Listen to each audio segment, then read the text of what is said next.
Slide. What's up, everybody? All two of you.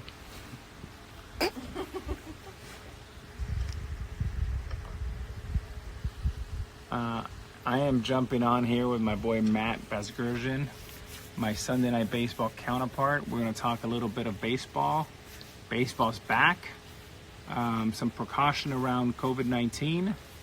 113 page, how do we call it? Operation manual, which talks about all the things that players have to do to have precaution. There won't be 25 players. There will be 30 players. So 30 times 30 is 900. Right? No? Yes. 30 times 30? Yeah, 900. Yeah, 900. So 900 players have to be very, very careful on the field and off the field. And Matt and I are going to get into it a little bit. And we're all very excited to watch a little baseball. I understand we're coming back around the 23rd or 24th. And interestingly enough, I may be doing the telecast right from my home with the kids in the back. They make a lot of noise. Not sure if we're going to be at the stadium. So a lot of questions, not so many answers, but the answers are coming soon. And Matty V should join us here any second. There he is. Contesting? Matty V said he wishes he's in LA. Matty, you know what you want, buddy.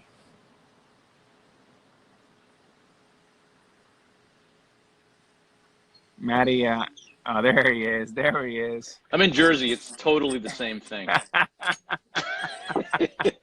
I wish I was like a cool young millennial like you with the things. I'm like the old dad that I have the strings still. My girls are like, Dad, you cannot put the strings away. Put the strings away.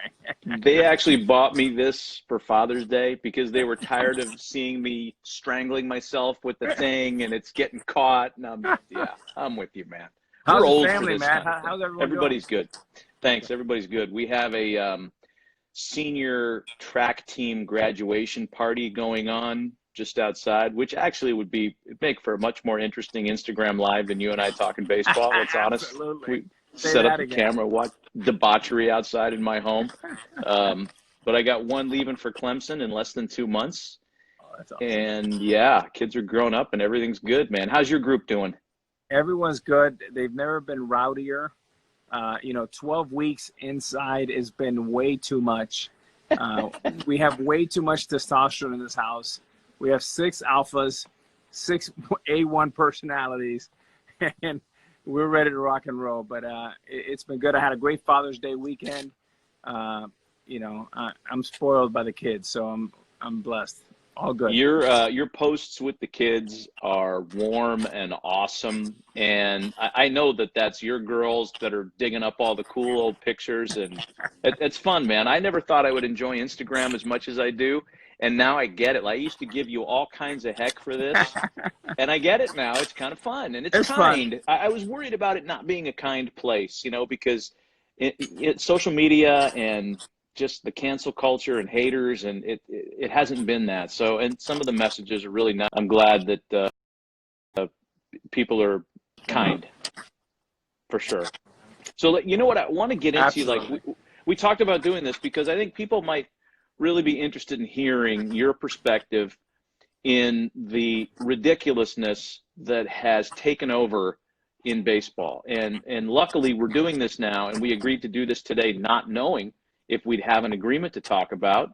Thank goodness we do. But from where you sit, ex-player, elite player, and a guy who aspires to be a little bit more than just an ex-player, give me your first thoughts on the last 2.5 months of back and forth between the players' union and teams. Well, Matty, for me, I'm a fan first. And also, like, disclaimer, like, I was part of the union for almost 25 years. So what you want to see is we want to see baseball. We want to see baseball all the time. I always say fans want to watch and players want to play. The most frustrating thing to watch was in the middle of COVID-19, having 30 owners going up against 750 players and not to be able to get along. I thought we had such a great opportunity to dive in, be first to move, and start playing baseball, because at the end of the day, the world needs baseball. It needs sports. It is a culmination of all the things that's right. I mean, I learned a lot of the skills, even just sharing love, sharing the ball, being a good teammate, trying to do all those things was through sports at the Boys and Girls Club. And all we saw was this in the middle of this COVID-19, and you have 40 million people unemployed. So, look, I'm glad that baseball's back. I do think we have some making up to do. And I think the way we do that is just absolutely open up the floodgates, mic up players, give us access to the clubhouse, give us access to the bus or whatever transportation that may be. But, let us open up the tent and let the fan – look, Matty, I'll tell you, I've had some of the greatest conversations with Jeter and Bernie Williams and Mariano Rivera. If the fans can only hear the goofiness that we talk about in the games, in the most intense part, why keep the fans out? I just don't understand that. If we're trying to sell the game, let everybody in. Let them eavesdrop. Yeah, one of the unintended consequences of this may be that players will finally allow for a little bit of access, because it's not going to be as obtrusive as it would be with 45,000 fans in the ballpark, right? It's going to feel a lot of these games, and I've talked to enough guys to think that this is the case. A lot of these players are going to feel like these are inter-squad games. These are B games on the backfield in the spring, and that they know it counts, and everybody's going to be going 100%, but it's going to feel weird. And maybe that feeling will lend to a little bit more authenticity on the field in terms of dialogue. We'll be able to hear everything. After all, there's going to be the same mic setup in an empty stadium. We're going to hear everything, including the garbage cans in Houston. I mean, it didn't take long to get that gag in. We're going to hear it, man. You can't hide that stuff now. We're going to hear these conversations, and if guys would embrace it and talk a little bit, it would be great. Maybe that happens. I'm not sure. If we get all this energy that we had with owners and players for the labor agreements, and by the way, we have the CBA coming in about 12 months, so that's just hopefully not a preview of what's going to happen. Eesh. But Yuck. If you think about the energy, when I entered the game, Matty, in 1994, it was $1 billion industry. When I left, it was a $10 billion industry. If we took all that energy, instead of fighting among ourselves, is to grow the game. The NBA does a wonderful job. The NFL does a wonderful job. But collaborating, and how do we get the conversation should start, how do we get this pie from 10 billion to 15 to 20 billion, and then we share the pie. Instead, we're worried about what percentage of the pie, but we're going to make it smaller, and that's not the right fight. So anyways, I think you're right. I think just open up the floodgates. It's not a marathon, it's a sprint. It's not 162, it's 60. So that gives us an opportunity. Everyone says the game's too long. Well, you're going to blink and it's going to be over. And that's going to be a very great opportunity for Major League Baseball. Hey, let me hit you on a couple things just to get your thoughts on some of the rules affectations now because of COVID and because the games have to be expedited. A conclusion has to be expedited. We can't have these interminable 19-inning marathons that beat up a bullpen and leave you in bad shape. They're trying to execute 60 games in 70 days. So the rule with the runner starting at second base to start extra innings, I'd like your take on that. I also want to get your thoughts on the DH in both leagues and if you think one or both of those might stick around forever. Well, I don't know about forever, but here's what I like. Anything that we've thought about that's kind of naughty, that's disruptive, that's contrarian, let it eat this year. First of all, I would apologize to all the traditionalists, all the older people that are going to hate and they're going to say, guess what? Let's try to be like the NBA. There's nothing wrong with cloning people that are making this global NBA league. Like, they're doing great things. Let's copy them. Let's copy some of the great things the NFL is doing. By the way, when I saw you last week at the draft, you know what I want to see? I want to see a big stage. I want to see you with a live audience. I want to see these great young players revealed, not in MLB baseball. Now, I love you guys, but I want to see Big Papi there. I want to see some of our legends, Mike Schmidt. I want a legend representing each team and not just Matt Vasgersian there alone by himself trying to talk about Instagram. We should think about baseball should be produced like entertainment. It's an entertainment business. Well, the Hall of Fame weekend's a great example for that too, right? I mean, let's have music. You and I have talked about that a lot. And by the way, the draft presentation, they usually do try for that. This year would have been great. They were going to do it in Omaha in conjunction with the College World Series, and it would have been pretty sexy had we not been in the COVID thing, and it got railroaded that way. So you mentioned earlier, like a curious way to put it, it's a sprint, not a marathon. Right, we always hear it the other way around. It's a marathon, not a sprint. 6 months, 162 games in 180 days. Totally the opposite now. The one thing, and again, I like you, I'm really grateful we have baseball, but the one thing they whiffed on, the Players Union whiffed on, I'll say it, is expanded playoffs. Yeah. We hear the Players Union's complaint about teams tanking, right? How do you prevent a team from tanking? You take a middling team, like let's take the San Diego Padres, for example. A 500 team is what we all kind of have them as. If there's a chance that there are 14 teams going into the postseason, they're more willing to push in at the trading deadline than they are pull out and regroup for go get them next year won't exist. They want to win. So the fact that the PA kind of killed that because they wanted a piece of the TV money was really penny wise and pound foolish. I thought this was a perfect year for expanded playoffs because the TV deal, as you know, is the most lucrative piece of the pie for baseball, right? That's where they make their hay. And it would go from a roughly $800 million animal to, with extra games and extra teams, anywhere from $1.2 to $1.5 billion. I mean, we're talking about a significant increase in money. And the players want a piece of that pie. I get it. Maybe they do that in the next CBA. This wasn't the time to do that. It was not time to negotiate the next CBA now. People are losing their jobs and they want baseball. Just get on the field. That was a bummer for me. I don't want to sound like I'm, moaning and complaining about stuff because I'm glad they settled. But I thought, man, a expanded postseason would have been awesome this year.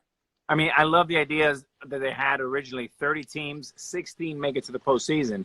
That means that if you go 28 and 30, if you go 31 and 29, you have an opportunity to make it. And again, in a sprint season, it's more like the NBA. NBA has 82 games. MLB will have 60. I think that becomes an incredible competitive advantage, and it gives you an opportunity to pilot things. But I like a world where, by the way, you get off to a bad start, like the Nationals, they're done. So it is imperative to get off to a good start, and you want every team to have an opportunity to win a championship. And I do believe they missed an epic opportunity. I agree with you, Matty. So who do you think, is there a team that you could say this 60-game sprint benefits? I mean, the Yankees would have been good anyway, but now they get maybe Paxton a little closer to being impactful, maybe Aaron Hicks. But is there somebody who you have your eyes on here? Yeah, I think there's 4 teams. I have 3 teams and a wild card. For one, I like the Yankees. They have Garrett Cole. They should be really, really strong. The Yankees always are. Number 2, I like the Dodgers because of their depth. They get to use now Mookie Betts and David Price. I think David Price is going to have a strong season, and their depth can be a really big competitive advantage. The 3rd team that I like is the Nationals. Why? When you win a championship, Matty, and this happened to us in 2010 with the Yankees, everyone talks about the hangover. Well, the hangover is real, and the hangover should be over for the Nationals. And more importantly, with this veteran staff, they are rested, and they can load up that gun and have some bullets left. And for 60 days, they could be very dangerous. And then my wild card, the one team you can never overlook, are Tampa and the Rays. They are tough, they are nasty, and they are talented. I like all that. I like the Rays a lot, and I hadn't even considered the fact that the Nationals get a pass. They get to avoid the hangover months because everybody's been sitting down now for such a long time. That's pretty interesting. So I also want to ask you about, some of the health and safety protocols that are being taken now, and credit the league and credit the Players Association. Like, they are thorough. I think they are every bit as thorough as, what a first responder might see. It's really amazing. And like a lot of it, though, is suggestions. So players are encouraged not to do this. They're encouraged to sit apart in the dugout. They're encouraged to wear masks and stuff. As a player, I mean, how much of that is realistic, do you think? And how much of that will we really see when it starts? First of all, when you have a face like this, you're welcome putting a mask anytime. Okay, that's number one. Number two, Maddie, I think there's a few things to think about. We're going back to American Legion baseball. I mean, imagine a world if I played today, I would be driving through Washington Heights to the Bronx in my pinstripes. And then I get to the stadium. There's no bat boys.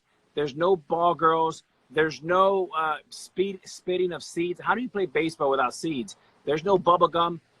You can't do that. Right now you have a little towel. Pitchers have a towel. It's fascinating. And if you're a prima donna like I was, you won't be able to play in this environment. So that's one. And the other part is, it's not a 25-man roster. It's a 30-man roster, which, of course, will get down to 26.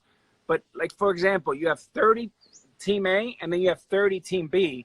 The Red Sox, for example, are using 30 players in Fenway, and then 30 players on the street are in BU. They're just the B team. They're waiting in case a few players get hurt. They just go to BU and grab the reserves, and now they become Red Sox. It's kind of pretty cool. Yeah, it is. You know, that's an interesting thing to think about, too. The teams that have their quote-unquote taxi squad that are closest and ready to go. I mean, you could have a taxi squad guy up in the second inning if it's done right, if you're lucky enough. But for some teams, like take the Blue Jays, for example, I'm not sure what their plan is, so I don't want this to reflect any knowledge or actual record. But if they use Dunedin as a place to house their taxi squad, it's going to take them a half a day to get to Rogers Center, clear customs, whatever COVID-related difficulties are created there. I wouldn't be surprised if the Blue Jays set up shop in St. Catharines or Ottawa or someplace relatively close to the big league team north of the border. But all this stuff is like, this is the great unknown. This is the wild, wild west. Nobody's ever done this before. I guess the team that's ready, that has it all together, is the team that has an advantage here, whether it's one of the teams you listed or somebody else. Yeah, I think two things, mate. I think teams that are veteran, that have gelled together, like you and I are going to get along great, because imagine if you and I have never played together, we've never been in the booth together. But teams that know each other, that have some chemistry, are going to help. I also think managers like Tito Francona and the Indians will have an advantage because everybody loves Tito Francona. He has chemistry going in.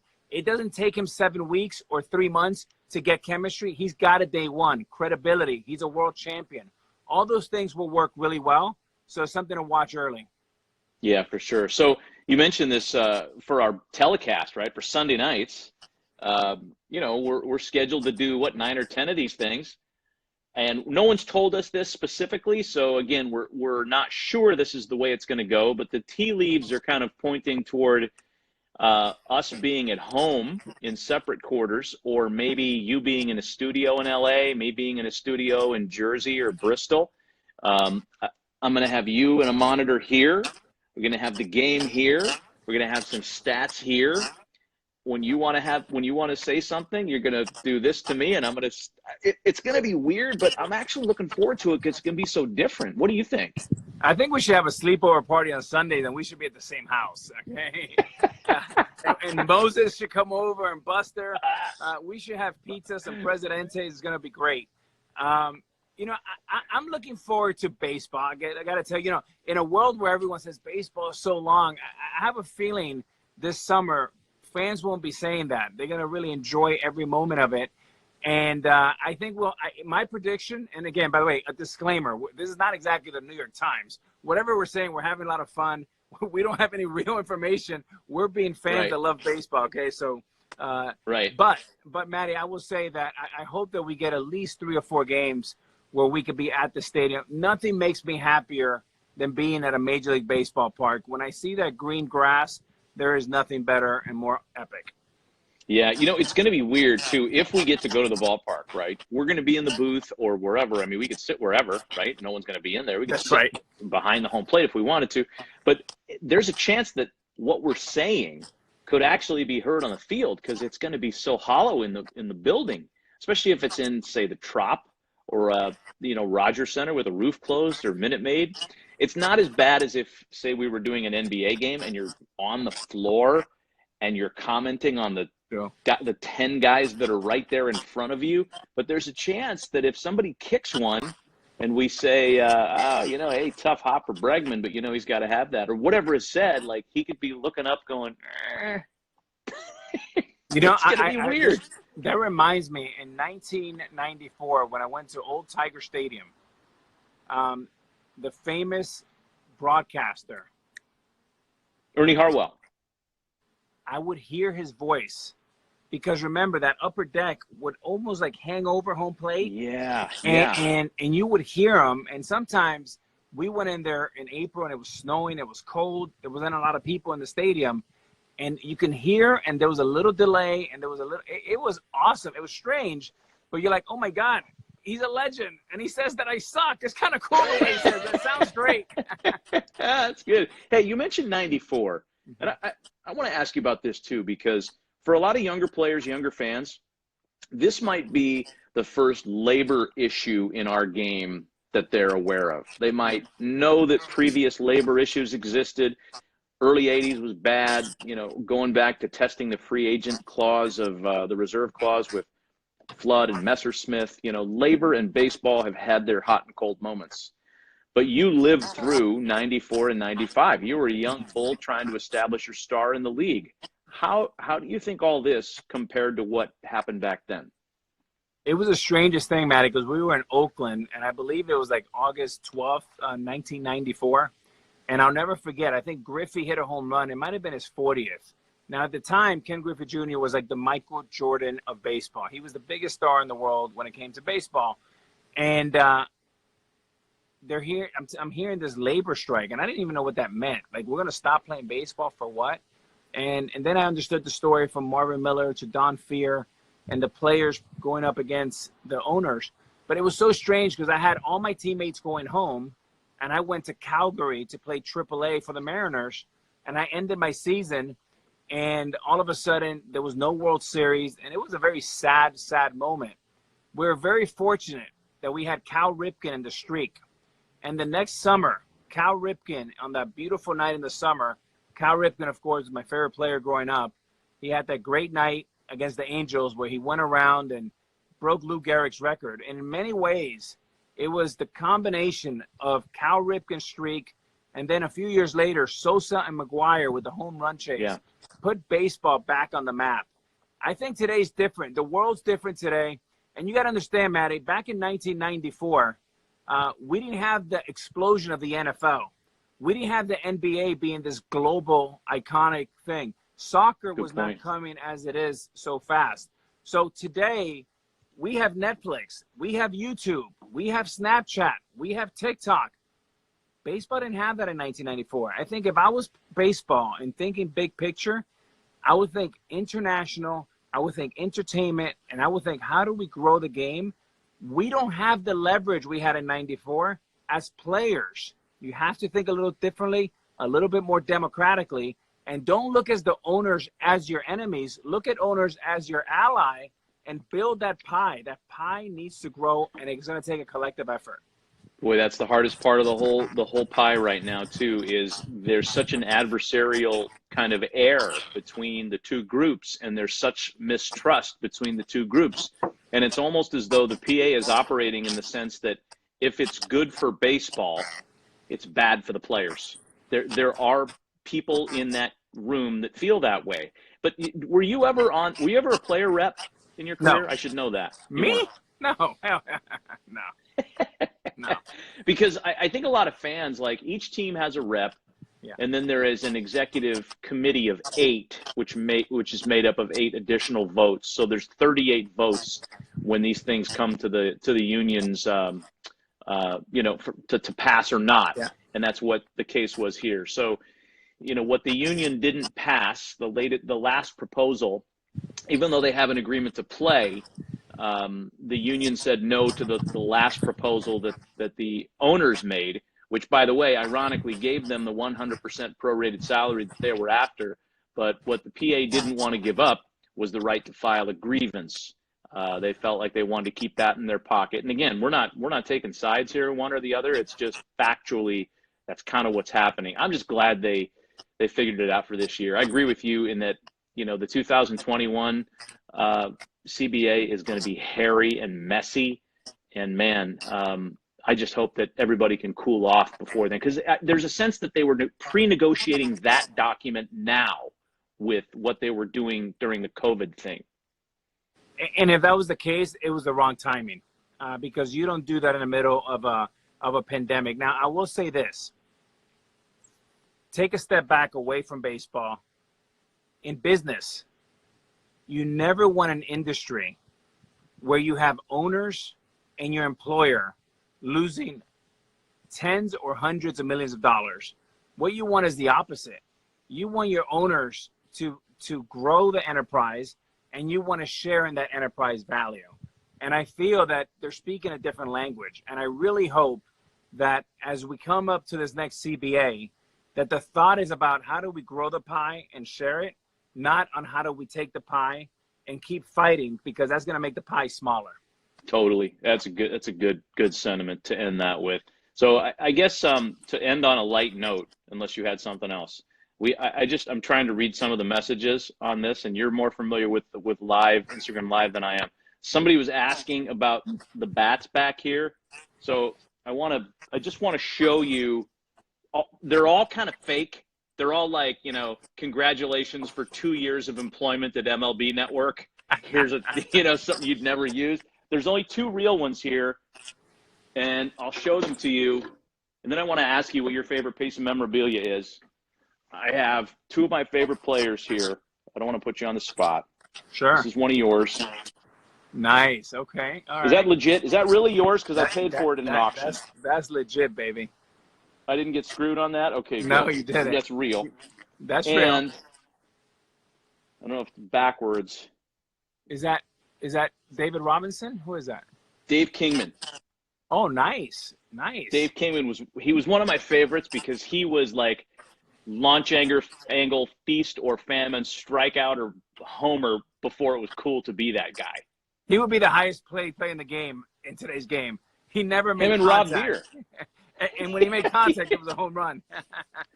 So do you have any memorabilia from your career that is like really, really kind of cherished, special? I have a few things from the championship run. A couple of my jerseys from that run, my home run bats. I wasn't really a big collector. It was one of those things that I look back. I never wanted to be that guy that asked for things. But look, there is nothing like my championship ring. That's the one thing that I wear it at least once or twice a year. And that's my prized possession. What about, is there something from an older player? Like when we had Hank Aaron in the booth in Atlanta a couple years ago, I mean, I walked out of there after that game and said, did I really sit next to Hank Aaron for 20 minutes and not ask him to sign a baseball? What kind of a moron could I be? I was thinking the same thing. Like that? Well, I mean, we screwed that one up. I have a few great things from Cal Ripken, which, that was my guy. I have shoes. I have his bat. Those are pretty cool possessions. I have a Michael Jordan jersey in basketball, Magic Johnson. But baseball, that's about it. I think I end at Cal Ripken. Yeah, that's good, man. Hey, look, if you're going to end it with somebody, that's the one to end it with. This was good, man. It's good to see you, bro. I can't wait to get back at it. I miss baseball, and I always say baseball is America's comfort food, and we're back, baby, better than ever. I like that. We'll eat some comfort food together in about a month. All right. See you, Matt. Say hi to everybody, man. See you, Alex. You bet.